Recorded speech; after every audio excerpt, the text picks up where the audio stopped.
ગાંધીધામમાં ઇન્સ્ટાગ્રામ પર જાનથી મારી નાખવાની ધમકી આપનાર આરોપીની પોલીસે કલાકોમાં કરી ધરપકડ.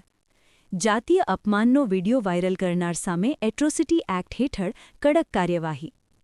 ગણેશનગરમાં ધમકી કેસ, બી ડિવિઝન પોલીસની તાત્કાલિક એક્શન, સ્થળ પર રિકન્સ્ટ્રક્શન. ગાંધીધામમાં સોશિયલ મીડિયા પર જાહેરમાં જાનથી મારી નાખવાની ધમકી આપી જાતિ આધારિત અપમાનજનક શબ્દોનો ઉપયોગ કરનાર આરોપીની પોલીસ દ્વારા ગણતરીના કલાકોમાં ધરપકડ કરવામાં આવી છે. આ અંગે Gandhidham B division police station ખાતે ભાગ અ ગુનો રજિસ્ટર નંબર 184/2026 તરીકે નોંધાયો છે.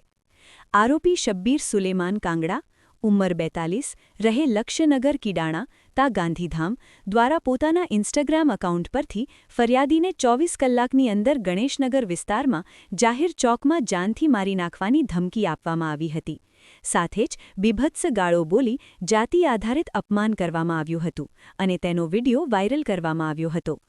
પોલીસે આ બનાવને ગંભીરતાથી લઈ ભારતીય ન્યાય સંહિતા 2023ની કલમ 351(2), 351(3), 296(b) તથા એટ્રોસિટી એક્ટ હેઠળ કલમ 3(1)(r), 3(1)(s), 3(2)(5)(a), 3(1)(u) મુજબ ગુનો નોંધી તાત્કાલિક કાર્યવાહી હાથ ધરી હતી.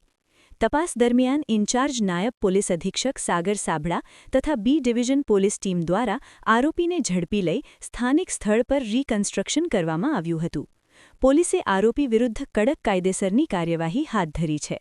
Report by Alpesh Prajapati, Bhachau.